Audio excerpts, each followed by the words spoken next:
Well, hi everybody, and welcome to OceanCore, where we offer ocean education for everyone.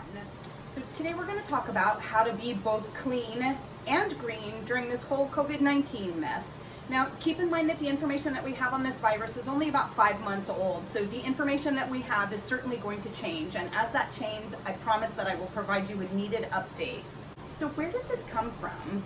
The truth is we don't actually know. It's most likely due to our destruction of nature, because the more that we destroy nature, the more of these microscopic bugs that have never seen the light of day can percolate up to the surface and then get in touch with us, where we have no defenses against them. Strangely enough, though, as we shut our industrial revolution down, the planet is breathing a sigh of relief, and she's getting a much needed break and a much needed vacation from all of our human shenanigans. Here at home in Hawaii, from the ocean's perspective, because our commercial fishing fleets are idle, our open water fish stocks are getting essentially a ceasefire from all the hooks and the nets they normally see. Since there's no tourists, there are no ocean tours, we can imagine that all of our dolphins, our whales, our turtles, our fish, our corals, and all of our other creatures are also getting a well-deserved break. Internationally, our air pollution has decreased significantly all over the world. For the first time in 30 years, people in India can see the Himalaya mountains with their own eyes. Waters are clearer because water traffic has declined. Our sea turtles are having a phenomenal nesting year off the coast of Florida because there's no competition from humans. Unfortunately, other parts of our planet, including our ocean, are still choking, if not even more so, on plastic. All of these masks, gloves, and wipes that we're using to combat COVID-19 are all plastic, which means they will never completely disappear. They are made of oil and chemicals. They pick up free-floating chemicals as they sit around out in our environment. And this is what's going to work its way into our food chain. Many cities are also coming across a whole entirely different problem in that now they have gloves and masks and all of these things just littering their streets. These now find their way into our waterways and into our oceans. So unfortunately, we're not able to quantify the amount of plastic that we're using, but we have to assume with our increases in shipping, our increases in packaging, and our increases in the medical community to combat this disease, that our use of plastic is not declining. We are already on track for a 40% increase in plastic production in the next 10 years. We can't even take care of the plastic that we have on the planet already. We cannot afford to either get to that 40% or even get anywhere close to that. Now, the medical community can't help what they need to use.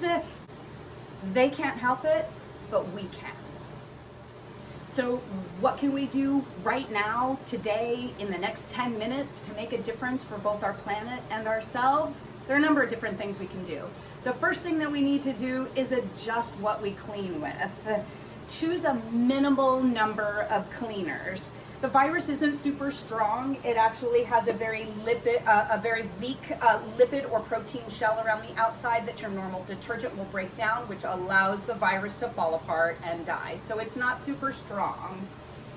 And there are a number of different cleaners that the EPA has suggested that you can use for this. The first one is just your normal detergent.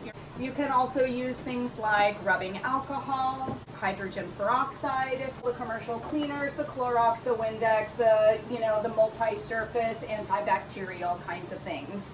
But in order to keep this number, 1, 2, 3, 4, 5, 6, 7, 8, in order to keep 8 bottles as low as we possibly can, I recommend choosing 2 cleaners. So the one that I chose to make in a reusable bottle. I chose to make a bleach and water cleaner for my heavy duty cleaning. And then I chose to do in another reusable, I wish I had a glass one, but in another reusable spray bottle, I made a alcohol and water mixture that is just for disinfecting. The idea here is to buy large bottles of cleaners, make your own mixtures in reusable bottles, and in that way, keep the number of plastic bottles that you are purchasing in entirety as low as you possibly can. Now, the next thing that we need to do is to clean with something that isn't disposable.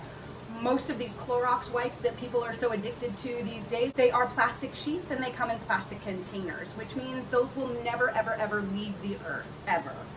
These cannot be recycled, they cannot be reused, they may have a virus on them, so they are contaminated already, which only means that they have one very short life and they end as trash in our landfills, or they are burned, contributing to air pollution, or they're just tossed aside.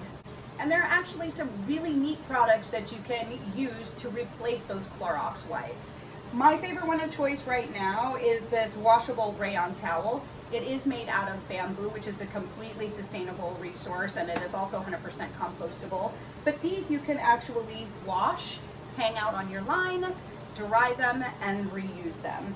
I also love this sweet dishcloth, 70% wood pulp, 30% cotton, so it's 100% compostable, 100% biodegradable.